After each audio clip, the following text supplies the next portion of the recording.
उसमें हम जानेंगे कि भाग की क्रिया के बारे में, कि भाग जब हम कोई भी चीज में अगर भाग क्यों लगाते हैं उसका पहले मतलब समझना चाहिए। तो भाग हम इसलिए लगाते हैं कि देखो, जैसे ये क्या है, पेंसिल। क्या है?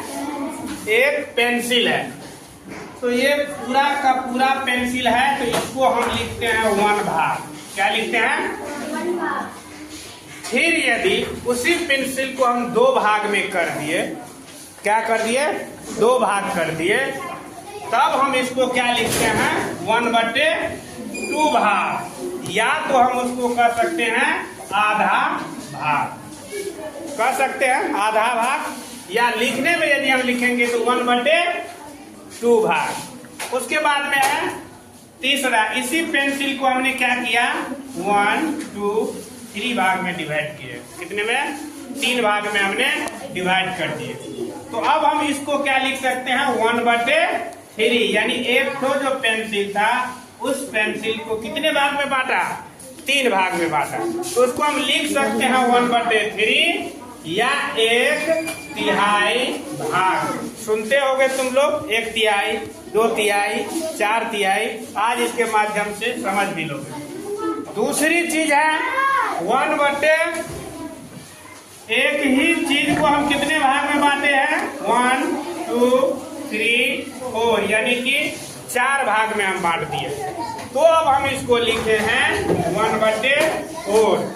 तो इसको हम बोलेंगे कैसे? तो 1/4 भाग। जब हम इसको कोई भी सामान को, कोई भी वस्तु को यदि हम 4 भाग में बांट दिए तो हम उसको 1/4 लिखेंगे। गिनती में उसके हम लिखेंगे 1/4 भाग, हम उसको ऐसे बोल सकते हैं। दूसरा तरीका है, देखो ये एक रोटी है। क्या है? एक रोटी।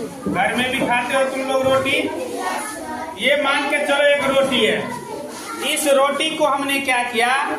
एक रोटी बना, जिसको कि हम सीधे हम लिखे 1 भाग, जिस सीधे हम एक भाग लिखे, उसको हम क्या पढ़ेंगे? 1 भाग। इसी रोटी को हमने आधा कर दिए।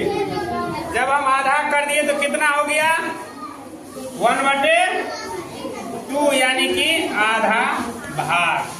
फिर उस रोटी को यहाँ पर कितने भाग हम कर दिए? 3 भाग। तो 3 भाग में इसको हम क्या लिखेंगे? 1/3, उसको हम पढ़ेंगे 1/3 भाग। हो गया। फिर उस रोटी को हम यहाँ पर इतना बराबर कर दिए। अब इस रोटी का कितना हिस्सा बच गया? आखिरी और चौथा हिस्सा। कितना? चौथा हिस्सा। इसीलिए हम इसको लिख सकते हैं 1/4, यानी कि 1/4 भाग। ऐसे हम सभी चीज को हम जान सकते हैं। ठीक है। एक वितरण जो हम करेंगे, कोई सामान देगा, कहेगा कि उसको 4 भाग में बांट दो, उसको लिखोगे कैसे? तुम सोचे लिख दोगे 4 भाग, ऐसे नहीं लिखेगा। कैसे लिखोगे? 1/4। कोई कह दिया 3 भाग, एक रोटी है उसको 3 भाग हमने खाया, तो क्या लिखोगे? 1/3 भाग। कोई कहेगा हम आधा रोटी खाए हैं, तो क्या लिखोगे? 1/4।